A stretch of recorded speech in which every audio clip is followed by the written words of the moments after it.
మంత్ర, యంత్ర, తంత్ర, మూలిక, రుద్రాక్ష, నవరత్న, హోమ, క్రియ, జ్యోతిష్య, వాస్తు, హస్త సాముద్రికాలచే బ్రహ్మాస్త్ర పరిష్కార మార్గం. శ్రేయం గురుదత్త. ఆత్మీయులందరికీ స్వాగతం. మన అందరికీ తెలిసినటువంటి విషయమే, మీలో ఉండేటువంటి శక్తిని 3 విధాలుగా బయటకు తీయొచ్చు. దీనిని చాలా సందర్భాల్లో నేను చెప్పడం జరుగుతుంది. కానీ దీని గురించి ఒక విస్తృతంగా, ఒక పద్ధతిగా చెప్పేటువంటి విధానం ఎక్కడ కూడా మనకు కనిపించట్లేదు. మనకు తెలిసినటువంటి విషయం ఏంటంటే, ముందుగా భావనా శక్తి. యద్భావం తద్భవతి, ఇది అందరికీ తెలిసినటువంటి విషయమే. మీలో ఉండేటువంటి శక్తిని ఇటు మేనిఫెస్టేషన్ పరంగా భూభౌతిక ప్రపంచంలో మీరు ఏదైతే పొందాలని అనుకుంటున్నారో దాన్ని పొందేటువంటి విధంగా ఒక విధానము, అలాగే దైవత్వం వైపు వెళ్ళేటువంటి విధానం కూడా భావనకు చాలా శక్తివంతంగా ముందుకు తీసుకెళ్లడం అనేటువంటిది జరుగుతుంది. ఇది మొదటిది.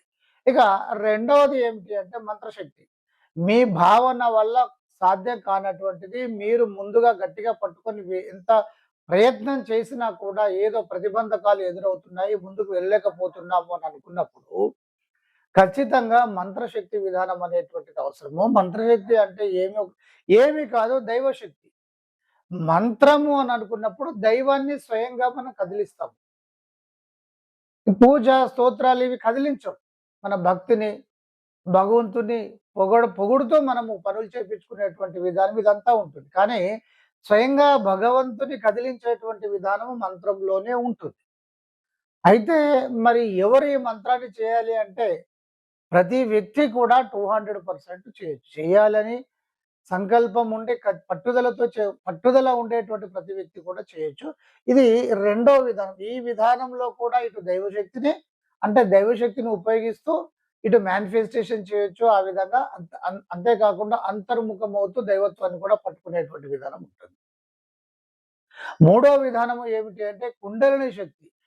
సరే, సాంప్రదాయబద్ధంగా అయితే ఈ కుండలిని శక్తిని ఇక్కడ పంచభూత బీజాక్షరాలను ఉపయోగిస్తూ దైవత్వం వైపు వెళ్ళేటువంటి విధానాన్ని చాలా అనుసరిస్తారు ఒకటైతే. రెండవది కొన్ని రకాలైనటువంటి పదాలు, అది చాలా శక్తివంతమైనటువంటి పదాలు. అహం బ్రహ్మస్మి కావచ్చు, శివోహం కావచ్చు, తత్వమసి కావచ్చు, ఇలా ఏదైనా సరే ఇలాంటి విధానం కొంత ఉంటుంది. ఈ కుండలిని వ్యవస్థను బలోపేతం చేసుకుంటూ ముందుకు వెళ్ళడం అనేటువంటిది కూడా చాలా శక్తివంతంగా పనిచేస్తుంది. అయితే చాలా మంది దైవపరంగా మాత్రమే ఉపయోగిస్తున్నారు.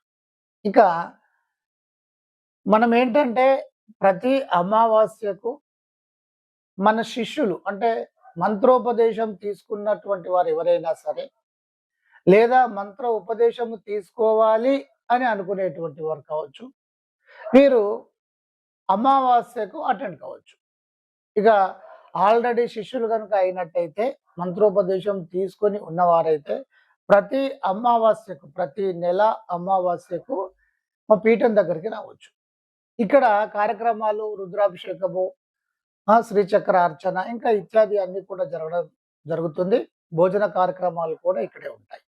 ఇక చాలా ముఖ్యమైనటువంటి విషయం ఏంటంటే, ఈ నెల అమావాస్య మనకు 16వ తేదీన శనివారం అవుతుంది. సరే, ఈ సందర్భంగా గుర్తుపెట్టుకోండి, ఆదివారము అమావాస్య అనేటువంటిది చాలా ఉత్కృష్టమైనటువంటి విషయం, మనందరికీ తెలిసినటువంటి విషయమే. ఈ ఆదివారము అమావాస్యకు ముందు వచ్చేటువంటి అమావాస్యను కూడా మీరు చాలా శక్తివంతమైనదిగా పరిగణించేటువంటి ప్రయత్నం చేయండి. అంటే సాధన ఎక్కువగా చేయండి. రేపు ఆదివారము అమావాస్య, అయితే శనివారమే అమావాస్య వచ్చింది, లేదా ఆదివారం తర్వాత సోమవారము అమావాస్య వచ్చింది అని అనుకున్నప్పుడు సాధన ఆ రోజు కూడా అమావాస్య అన్నంత ఉధృతంగా చేసేటువంటి ప్రయత్నం చేయండి. దాని యొక్క ప్రభావం కొంత ఉంటుంది. అలాగే పౌర్ణానికి సంబంధించినటువంటి విషయము, గ్రహణ సమయం కూడా అలాగే మనం పరిగణలోకి తీసుకోవాలి. ఇక ఈ అమావాస్య నుండి షట్చక్ర సాధన గురించి, ఒక్కొక్క చక్రము దాన్ని ఎలా అవేకం చేసుకోవాలి, ఎలా ముందుకు వెళ్ళాలి అనేటువంటి విషయము చెప్పడం జరుగుతూ ఉంటుంది. ఈ అమావాస్య మంత్ర ఉపదేశాలు కాకుండా ఏది వచ్చినా కూడా మీకు అందరికీ చెప్పడం జరుగుతా ఉంటుంది. అంటే ఇదంతా కూడా ఫ్రీగానే ఉంటుంది. ఎందుకంటే పీఠ కార్యక్రమాలు ముందుకు తీసుకువెళ్ళాలి కనుక ఇవన్నీ కూడా మనం ప్రారంభం చేయడం అనేటువంటిది జరుగుతుంది. ఎలాగో మనకు గోశాల నడుస్తుంది. గోశాల సంబంధించినటువంటి విషయాలలో ఇప్పటివరకు ఒక 2 వీడియోలు చేశాను. కానీ బయట నుండి ఎక్కువ స్పందన రాదు బిడ్డ. అలా చాలా తక్కువగా ఉంటుంది. ఎందుకంటే ఈ సనాతన ధర్మానికి సంబంధించినటువంటి వాళ్ళందరూ కూడా వాస్తవంగా మిగతా మతాల కన్నా కూడా సనాతన ధర్మములో కొంచెము జీవకారుణ్యము, ప్రకృతికి సేవ చేయడము ఇలాంటివన్నీ కూడా ఎక్కువగా ఉంటాయి. కానీ వీరందరూ కూడా ఏదైనా డొనేషన్ చేయాలి అనంటే దేవాలయాలకు డొనేషన్ చేయడం అనేటువంటిది అలవాటుగా మారింది. అది మొదటి నుండి.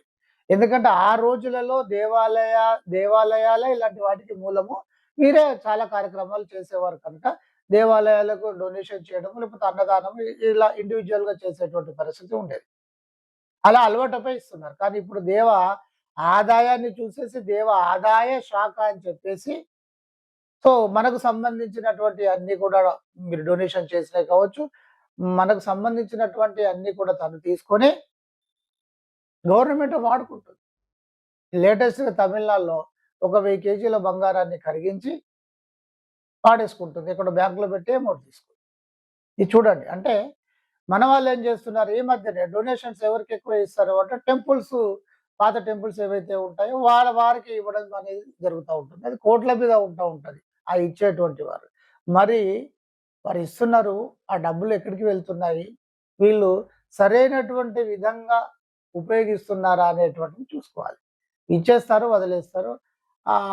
ఆ కార్యక్రమాలు వాళ్ళు చేసుకుంటా ఉంటారు. అది తీసేసుకోవడము. ఇప్పుడు చూడండి పూజారులకు జీతాలు ఇస్తున్నారా? ధూపదీప నైవేద్యాలు లేనటువంటి ఆలయాలు ఎన్నో ఉన్నాయి. మరి దేవాలయాలకు వచ్చేటువంటి ఆదాయాన్ని వాటికి ఉపయోగిస్తున్నారా? పైగా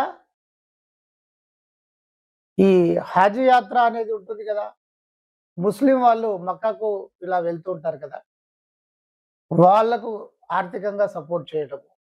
వాళ్ళ ఆర్థిక భారమంతా మేమే భరిస్తాము అని చెప్పేసి ఇంకా స్టేట్మెంట్‌లు. అలాగే పాస్టర్‌లకు కూడా నెల నెలా సాలరీల టైప్‌లో ఇవ్వడం.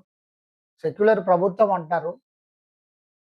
బీజేపీని మతతత్వం అంటారు. మరి ఎవరు చేస్తున్నారు మతతత్వము? సరే. కనుక స్పందించడము అనేటువంటిది ఎక్కువగా ఉండదు బిడ్డ. సరే. ఇదంతా కూడా మనమే భరిస్తున్నాము. పర్వాలేదు. ఇక మీరేంటంటే పాత వాళ్ళు రావాలి అని అనుకునేటువంటి వారు మరి ఎలా రావాలా గురువుగారు అంటే మామూలుగానే ఇక మనం ఒక పీఠానికొస్తే ఏమి తీసుకురావాలి గాని కూడా అడుగుతున్నారు. ఏమి తీసుకొస్తారు బిడ్డ? ఒక దేవాలయానికి వెళ్ళినా, ఒక పీఠానికి వెళ్ళినా, ఒక ఆశ్రమం ఏదైనా సరే, ఏ గురువుగారి ఆశ్రమం అయినప్పటికీ కూడా మీరు ఎక్కడికి వెళ్ళినా కూడా మన సాంప్రదాయంలో ఒక కొబ్బరికాయ తీసుకుంటారు. పూలు, పండ్లు, ఒక కొబ్బరికాయ తీసుకొని వెళ్తారు. పూలు అంటే ఒక మాల, వీలైతే ఒక మాల, లేదంటే విడి పువ్వులు. ఒక రూ. 50, రూ. 20 ఒక విడి పువ్వులొస్తాయి. అలా తెచ్చుకోవచ్చు. పండ్లు అంటే మీ ఇష్టము. మీరు 3 అరటిపండ్లు తెచ్చినా పర్లే బిడ్డ. డజన్ తెచ్చిన పండ్లే, 2 డజన్లు తెచ్చినా కూడా పండ్లే. అంటే విషయం ఏంటంటే మీరు ఎంత క్వాంటిటీ తెస్తున్నారు అని కాదు బిడ్డ. మీ మనస్ఫూర్తిగా ఎంతైనా అది సమస్య కాదు. ఎక్కడికి వెళ్ళినా కూడా ఇంకొక విషయం ఏంటంటే మీరెవరన్నా రిలేషన్స్ వారి ఇంటికి వెళ్తున్నారు అనుకుందాం. లేదా పెద్దవారి ఇంటికి వెళ్తున్నారు అనుకుందాం. అప్పుడు వాళ్ళ ఇంటికి కూడా మీరు పండ్లో, స్వీట్సో ఏదో మీకు తోచినటువంటిది అలా వెళ్ళాలి. ఊరికి ఒట్టి చేతులతోని వెళ్ళకూడదు.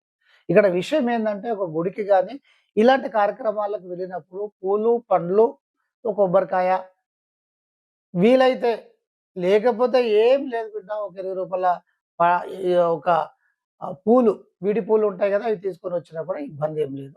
అంటే ఇక్కడ విషయం చెప్పొచ్చేదేందంటే, ఇలాంటి వాటిని మీరు దృష్టిలో పెట్టుకోవాల్సినటువంటి అవసరం లేదు.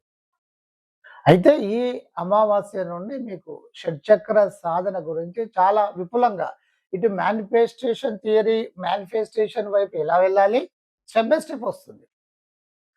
అలాగే అంటే అంతర్ముఖం ఎలా కావాలి? మీ షట్చక్రాలను బలంగా ఎలా తయారు చేయాలి? వీక్‌గా ఉంటాయి కదా! వాటిని శక్తివంతంగా ఎలా చేయాలి ఒకటి, మేనిఫెస్టేషన్ ఎలా చేయాలి, అలాగే అంతర్ముఖం ఎలా, ఇవన్నీ కూడా మీకు స్టెప్ బై స్టెప్ చెప్పడం అనేటువంటిది జరుగుతుంది. ప్రతి అమావాస్యకు ఇలాంటి కార్యక్రమాలు అన్నీ ఉంటూ ఉంటాయి. ఉపయోగించుకునేటువంటి వాళ్ళందరూ కూడా అందరికీ బ్లెస్సింగ్స్. మంత్ర, యంత్ర, తంత్ర, మూలిక, రుద్రాక్ష, నవరత్న, హోమ, క్రియ, జ్యోతిష్య, వాస్తు, హస్త సాముద్రికాలచే బ్రహ్మాస్త్ర పరిష్కార మార్గం